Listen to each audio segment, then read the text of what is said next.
Guys, stay with me as we expand our knowledge with videos from all over the internet that's going to make us question reality. Let's just start. There's an experiment that took place in the 60s. You get a stranger to murder somebody else. Familiar with it? No. Yale University is doing an experimentation on learning. You're both volunteers. There's a guy in a lab coat that's running this thing. And he says, we're going to draw straws. One of you will be the teacher and one will be the learner. So the other guy draws the learner straw. He goes to you. You become the teacher. Unbeknownst to you, this other guy's a volunteer. He's in on it. You're the only person participating in the experiment. So they sit you down at this machine. They say, this is an electric shock machine. And it goes from like 30 volts all the way to the right where it says XXX danger extreme shock. So you can hear him go, you go, oh, for some of those intro shocks. But every time you get one wrong, you have to take that little slider and move that voltage up one notch. So the guy keeps getting it wrong, 225 volts. Around 275, he's saying, I have a heart condition. I want to stop. I don't want to do this anymore. I want to stop. I'm done with this. Come get me out of here. Around 400 volts, there's no more reaction. It's total silence, and he's not even answering the questions anymore. So you turn back around to this guy in the lab coat, and you're like... But he's not making any noise now. And the guy in the lab coat says, it's important that you continue. We must continue to the end of the experiment. And shocking increase, shock, increase, all the way to this 450 extreme. So before this experiment took place, these psychiatrists got together and they said, how many people are going to go through with this? Who's going to go all the way and kill somebody? And they thought 0.8%. You have to be a psychopath. You have to want to hurt people. And in reality, 67% of people went all the way. So Stanley Milgram's trying to find out, do people just respond to orders like the Nuremberg trials were going on? And these Nazis were saying we were just following orders. 250 volts is enough to kill you. 100% of people went up to 250 volts. Dr. Milgram hypothesized that they undergo something called an agentic shift, where they become an agent on behalf of an authority figure. This is a big deal. One country is encouraging people to have sex at work. Yes, you heard that right. Russia is encouraging its citizens to have sex at work during their breaks. Why? Not for fun, but to address the country's plummeting birth rate. When President Vladimir Putin was discussing the Sex at Work initiative, he said that boosting Russia's birth rate is the highest national priority. He said that the survival of Russia as a nation is on the line if birth rates don't increase quickly. So apparently the country's birth rate statistics show only 1.5 children born per woman. And that's quite a bit below the 2.1 rate needed for a nation to sustain population levels. It's expected that Russia's population will decrease from its current 144 million to 130 million by 2050. Now, the Russian health minister made some pretty bold comments about this topic. He said that being busy at work is not a valid reason for not having kids, but a lame excuse. He said that citizens can engage in procreation during breaks because life flies by too quickly. We think that a busy work schedule might be one of the many valid reasons not to have kids, but if anyone in Russia is wanting to have sex on their lunch break for any reason, you've just been given a free pass. Let us know in the comments what you think of Russia's sex at work for pregnancy policy. And if you'd like to keep more sex and space content being born, please act now and subscribe to our channel. It might just be the sexiest thing you do at work today. Unless, of course, you have plans for that lunch break. Little birdie going around Hollywood saying that in the late 90s, Diddy, which I know about this because I had a friend who worked detail on the party, invited Steve Harvey to one of his famous freak-offs and then recorded Steve Harvey in a very compromising position Act like a woman. with somebody else, if you know what I mean. Which doesn't bode too well for Mr. Family Man, you know what I mean? So the freak-off situation got pretty crazy. There was a tape circulating. I have seen the tape. But the problem here is Diddy has been blackmailing Steve Harvey for the last 25 years, including, and this is also some reports that I've been able to verify, Diddy was dating his daughter. 5 years? That's a long time. As well as Diddy's son was dating his daughter. And people said reports that Diddy was using her as an ATM machine. This is disgusting to my core. Diddy and Steve Harvey have been involved with each other since the 90s, and allegedly, Diddy helped grow Steve Harvey's career to where it is today. In exchange for this, Steve Harvey has always been under Diddy's control. And despite saying that he would never let her daughter date any man he didn't approve of, Steve Harvey was seen with Diddy as Diddy took his daughter, Lori Harvey, on a date. Disgusting rumors that Steve Harvey gave Diddy access to his daughter are coming out. And while they are extremely shocking, it is important to remember that in Hollywood, things like these are common. Y'all, look who it is on the Steve Harvey show. Ooh! Man, Hollywood is so evil, man. Y'all know each other like that? Mr. Snoop Dogg, did you hear what's going on right now? This is East Coast, West Coast, Freako. House being raided. Look at that. Steve tried to warn you. Elon's significance in the world of online payments as his 1999 startup X.com went on to become PayPal in 2001. He tweeted he can't say anything about his favorite meme, only that it involves a bear. He uses terms like regulatory molasses, which is a feature of the bear's riddle. Regulatory molasses. And he even coded a video game called Lodestar, which is what the bear named his 3 essays. Anyway, due to Elon's knowledge and long-time development of digital payments, could he somehow be involved with Ripple or XRP? We know about his alleged wallet on the XRPL, but check out what he posted on Christmas, Bearable Guy 123's favorite holiday. Himself as Santa Claus in front of the Christmas tree. But do you see it? The not-so-subliminal and very distinct XRPX staring at us in the face? Yeah. The XRP logo isn't a typical X in the first place. It's like vertically mirrored, curved, rounded out V's. And there it is. Perfectly represented by the decorative Christmas garlands. Not to mention the lights have subliminal Ripple logos in them as well. I mean, seriously, go try and find a picture somewhere else on the internet that subliminally hides both the exact shape of the XRPX and a Ripple logo. And even if you do, realize this one comes from the most innovative man in the world who's been working on online payments for over 2 decades. Like, isn't this exactly what someone like Bearable Guy 123 would do? Post a Christmas riddle with a hidden XRP message? But I don't know. I mean, if Elon really was the bear, he probably would have hidden the word perseverance in there somewhere, which he didn't. But you know what he did do a few days ago? He live streamed himself playing the video game Path of Exile 2 on X, where he announced the creation of his new character. What did he name him? Perseverance. My handle is Perseverance. He named him Perseverance, you guys. And I'm not going to sit here and flat out tell you that Elon Musk is Bearable Guy 123 because that still feels like a long shot.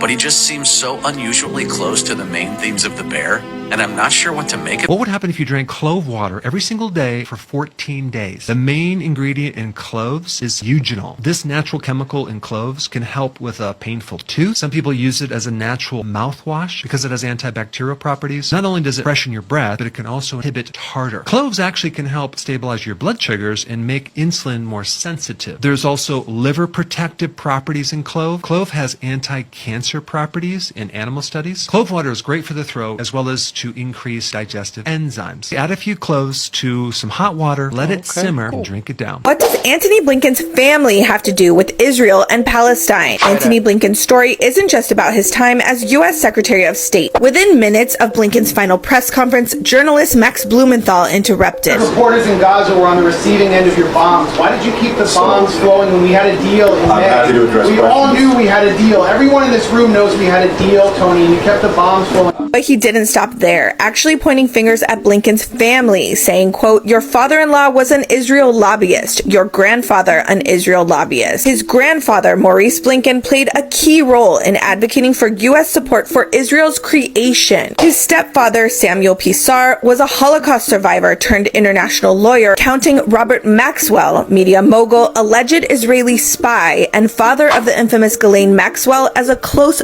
friend, client, and confidant. Now, as Blinken's tenure draws to a close, it's clear to see his decisions were a continuation of his family's legacy of unwavering support for Israel, regardless of the human cost. Much of what you witness on the news, you will see names that are very familiar to individuals. You will see the names of elected officials. You have seen the names of one person who is not elected by the name of Elon Musk, born in South Africa. That's a whole nother story. But I want to tell you about two of the puppet masters behind the puppet. There is a group entitled the Seven Mountain Mandate. It was organized in 1975 by Lauren Cunningham and Francis Schaeffer.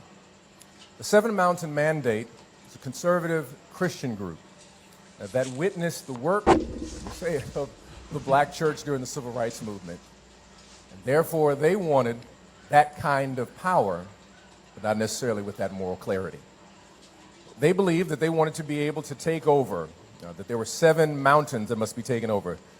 Mountain of family, religion, education, media, arts and entertainment, business, and government, in order to create what we would call a white Christian nationalist nation. They would not use that language, but all of their theology points to that direction. The Speaker of the House, Mike Johnson, is a part of this 7 Mountain Mandate movement, along with a person by the name of Paula White, is a part of this 7 Mountain Mandate movement. The second group that you need to know about is called the New Apostolic Reformation Movement, founded by C. Peter Wagner. It's a Christian supremacist group where they even utilize a flag from the Revolutionary War that is called the Appeal to Heaven flag.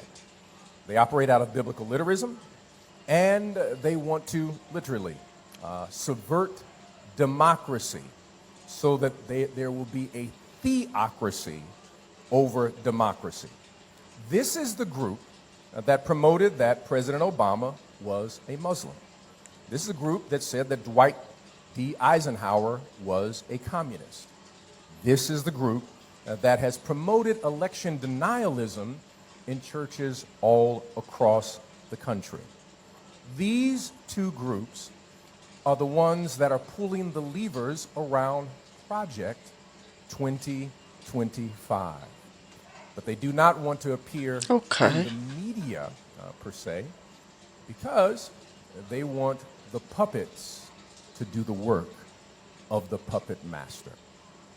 We will receive a lot of information about what's going on, but this is why it's even more important that people of faith who are committed to Jesus Christ, not committed to white Christian nationalism, not committed to Christian supremacy.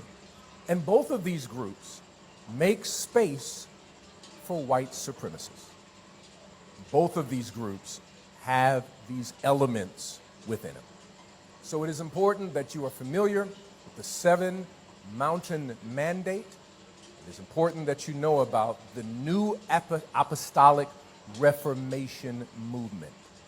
And you will begin to hear this biblical language of biblical literalism that comes from these groups.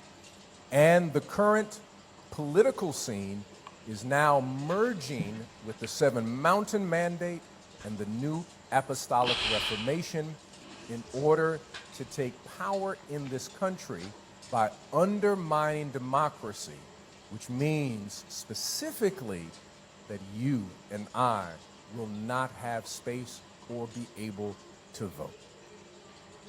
That's what this movement is about, and they are in there. In the words of Sean Connery from The Untouchables, there endeth the lesson. Swiss banking secrecy is the most famous and most well-known. You know, you put your money in a Swiss bank and they promise not to tell anybody, and that's one kind of secrecy. But another kind of secrecy, which is very British, is the trust. And the trust is a very slippery, complicated, and devious mechanism. Trusts emerged, the legend has it, from the time of the Crusades, when the knights would go off and fight in foreign lands, and they would leave their assets in the care of trusted stewards. What trusts do ultimately is they play with the concept of ownership. Ownership is not such a simple thing. So the settlor, the knight in this case, would hand over the assets to someone who these days would be called a trustee. It's often a lawyer. Legally, you are separated from those assets. They're not yours anymore. There's a barrier. You can't be taxed on them. Nobody's going to find anything about your connection to these assets. In Britain's offshore jurisdictions, No qualifications are necessary to be a trustee. Anyone can set up a trust and act as a trustee. There is no registry of trusts. There are no bodies to certify that a trust has been set up. The only persons who know about the creation of this agreement are the trustee and the settlor. There's no obligation to register it. There is no financial reporting obligation of trusts. They're not required to put annual statements onto account anywhere. So actually trusts are, to all intents and purposes, invisible arrangements. Economist John Christensen was an economic advisor to the secrecy jurisdiction of Jersey for 10 years. We're not talking about a few million. We're talking now about trillions. Trillions of dollars of capital, which apparently belong to nobody. For tax purposes and for other purposes, they belong to nobody. Everything, works of arts, gold bullion, racehorses, cars, real estate, not just financial assets, but a whole load of non-financial assets belong to these trusts. Sitting there, belonging to nobody. Now think that one through, because we are talking about maybe as much as $50 trillion of assets sitting offshore behind these instruments. Oh! You have any pets? Do you have? I know you had tigers for a while, right? That's fucking crazy. What was that all about? Was it cool? That was very cool. See, the only thing that's not cool because you got to go through the process of picking the right tiger. And you don't know if you got the right tiger until he gets older. Did you ever get in the cage with the tiger? Yeah, I sleep with him in my bed. Did you? Yes. And you never feared for your life? Well, I was too ignorant to understand that if you sleep in a bed with a lot of large grown tigers, they fight. Well, let me understand this. In your house, the tiger would roam free. Well, one of them will. And you would lay in bed, eyes closed, fully asleep, and the tiger would lay next to you. Yeah. That is a natural predator. The tiger doesn't understand that you're his protector and friend. They pass gas, forget it. They wake you up out of your sleep. Really? Yeah. But every now and then they move in their sleep. And they hit you with their paw, and they might put their head on you. And if they put their head on you, they cut you sometimes. So you gotta be careful. Isn't that suicidal in a way? No, know why? Because Howard, I believe that I was like Tarzan. I could talk to the animal. You know, when you got money and things are going well, I'm different than the rest of these people. I can talk to animals. I'm wow. Like, man, I didn't know it got to that level. It gets big. Look, Robin, look at me, Robin. Robin, look There's a picture of you with your Robin, look at this. Look, I'm in my mind. You're going to want to hear this. Don't you think it's odd that Alaska is part of the United States of America? The real reason is far darker and more complex than you have been led to believe. Deep within Alaska, there is a black pyramid, an ancient structure that is buried beneath the ground, emitting powerful energy. In 1992, an earthquake in China revealed this pyramid near Mount McKinley. This discovery was picked up by spy satellites, revealing its location to external nations. Indigenous Alaskan tribes also speak of a powerful sacred structure which fits the exact same description as the structure captured on the satellite. But it gets even crazier. According to ancient scripts, the Black Pyramid is part of a global network of ancient energy generators. These pyramids were scattered around the world by a civilization that used to walk with the gods. The purpose was to harness and distribute energy across the world. The same network includes the Great Pyramid of Giza. Since the founding of the United States, extra effort was placed into colonizing Alaska with the aim to reverse engineer the pyramid's technology for modern use. So fun fucking fact, the average empire in all of history, country, government, regime, whatever you want to call it, the average empire lasts 250 years. On a completely unrelated note, America turns 250 next year. Do you think Diddy stands any chance at beating the charges? 226? You know, first of all, I think there's going to be a different group of charges than what he's facing right now. Anytime you're in federal court and anytime you're not on bail, you have an uphill battle. So you think more indictments, superseding indictments? I would think there's probably a likelihood that may happen. Wow. So you don't think there's a fighting chance that he's going to get the... Oh, there's always a chance. I mean, every trial you have a chance. You're going with a presumption of innocence. But federal court, New York, presumption of innocence. It's a tough battle. He's got great lawyers, and you know, I wish the system will decide. Do you think others will take a fall here? Like other names are going to be indicated? I have no idea. Every case in federal court is challenging. Right, yeah. What's his best defense? I don't know enough about the facts to comment on it. Thank you, sir. Thank you. I also do finally admit to people, yes, money does buy happiness. Because money buys freedom, and freedom is happiness. There's a time where I was sad with money, but I didn't understand, okay? So, to be able to buy whatever you want, I mean, guys, look at me. I don't wear clothes. I'm wearing Karl Marx. Like, I never wear, I swear to you, I wear like regular black and white t-shirts. I wear my own brand risk. I don't wear shit. I haven't bought clothes in 2 years. I don't care about clothes. I don't care about cars. I don't drive.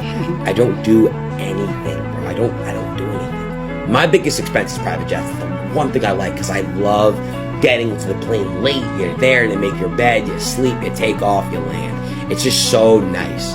But I don't care. I don't care about cars and jewelry and... You already know what's coming. Trump just fired the highest ranking officer in the U.S. military.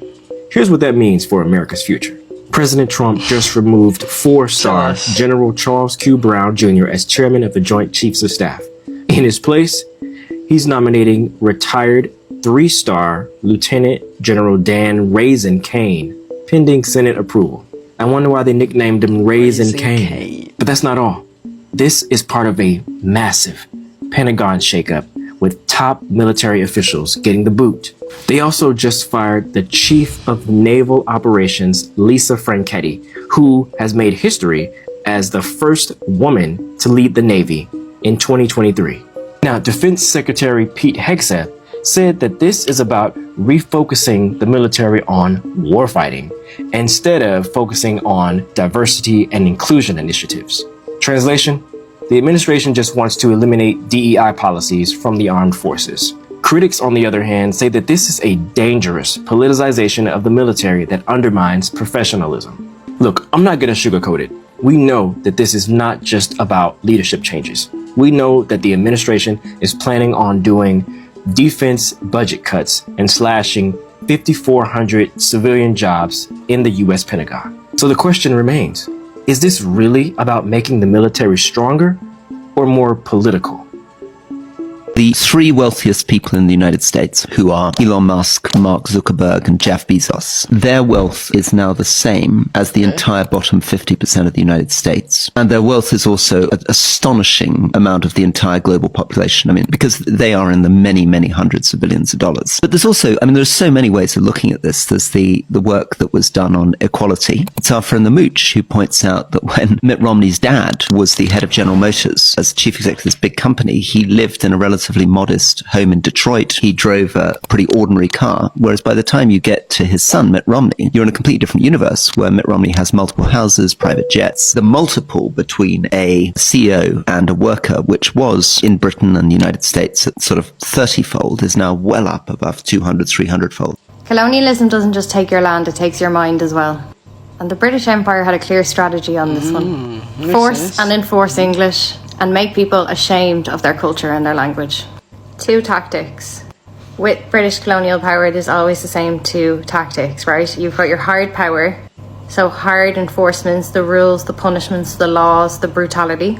And then the soft power, which is often forgotten about, which is the psychological manipulation and the propaganda.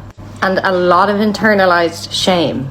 And it worked. Generations of Irish and other Celtic and other nations across the world grew up thinking that their own language wasn't valuable. This is exactly what happened in my family. My grandfather was a native Irish speaker. He was from Spittle, Connemara, and he came to Dublin when he was 16, and it was then that he started to speak English. But when he had my father, he didn't pass that on. And my father has 0 Irish. I asked my grandmother, who's still alive, why, and she said, well, we just thought it had no value for them. We lived in Dublin, nobody spoke it, so you can imagine for them, I guess, who were they speaking Irish for? Is only for my grandfather's parents who had passed away. That was what their minds, that's how they felt in their minds. They didn't see the bigger picture. They thought the language was useless, they thought that it was dead. And I wish that my grandfather could see all the lovely TikToks and the people speaking and learning and teaching Irish on this app because he'd be so proud. The British didn't do that just to the Irish though. In Wales, children caught speaking Welsh in school had to wear this lovely plaque that said Wales not for the whole day. And if by the end of the day the child had still this around their neck, they'd take a beating. This made Welsh children terrified to speak their own language. The internalized shame of being beaten every time you use your language. We have a vibrant community of Gael schools in Ireland now. For a long time, Irish was outlawed in schools and we were also beaten as children for using it.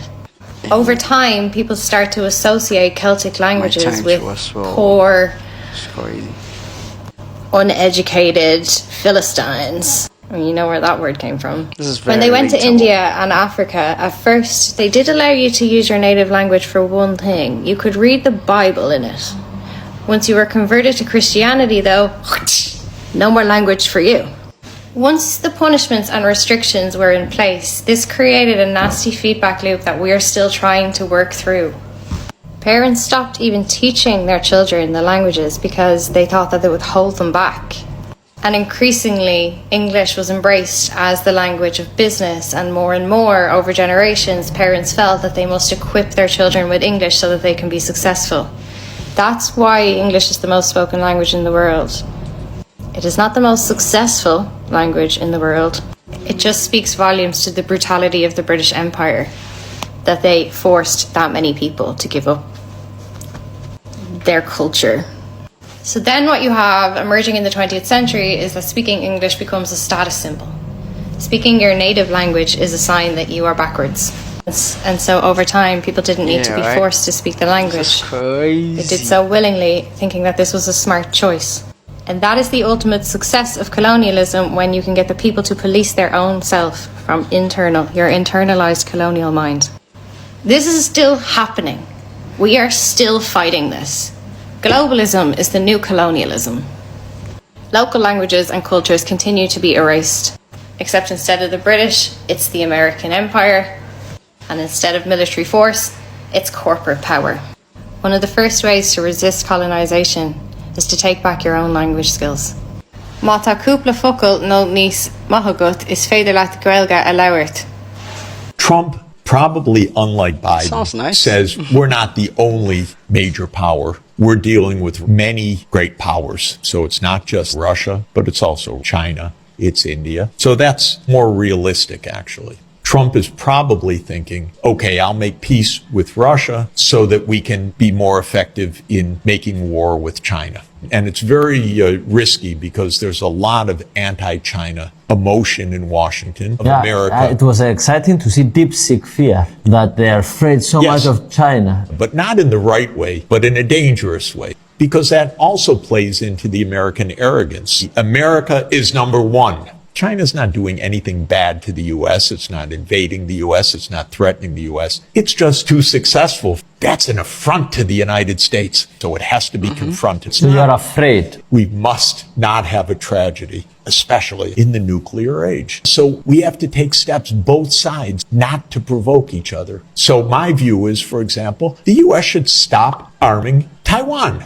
because Taiwan could very well become the Ukraine of East Asia. Have some restraint on the U.S. side. I do not want China arming Mexico or Canada.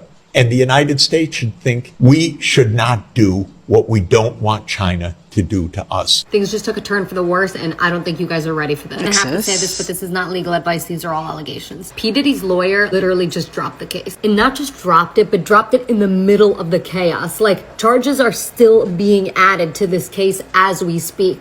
Like, one was just added called... Look it up. It's shocking. But the fact that his lawyer walked away at this stage is what we need to pay attention to, because it tells us everything that we need to know. And it's probably not what you think I'm gonna say. To give you some context, this is the same lawyer that represented Osama bin Laden, the most dangerous criminal in history. Oh, really? To put it into perspective, I just saw Osama's name in the Forbes most influential people in history for his criminal activity. Real talk. So for a lawyer of that pedigree to step down, something big is happening here. So my brother and my partner are both lawyers, and they're kind of immersed in this world. The reality is that when a high-profile lawyer walks away from a case at this stage, it's for one of two reasons. One, the client can't pay, and in this case, we know isn't the case. Two, the lawyer knows that his client is guilty, but furthermore, they can't handle the weight of the evidence. So let me break it to you straight. Diddy's lawyer knows that something is deeply wrong here. And it has to be much, much bigger than anything that Osama bin Laden did. Literally, think about that. So you gotta ask yourself at this point, like, what is it that's so big that his lawyer can't handle? I'm personally convinced that Diddy did it, and I've been saying that all along. But when people try to defend him, I'm like, I just gotta ask, like, how? Explain that to me. But I'm open ears. Do you think that he did it, or do you think that he's being set up? How do you activate the superconscious mind? Here is the most powerful of all. We call this the master method of activation. And we've come to the end of the videos. These were crazy, amazing, bizarre, and very informative. I mean, I learned a lot from this. I mean, the first video was crazy, talking about, you know, the electric shock, and the last part talking about Diddy. It's all crazy, man. But I really enjoyed myself. So don't forget to like, comment, and subscribe. And also click on the notification bell icon so that any video that I post, you will be the first to get it. And come back for more good germs from all over the internet. Adios amigos, and I'll catch you guys in my next video. Bye.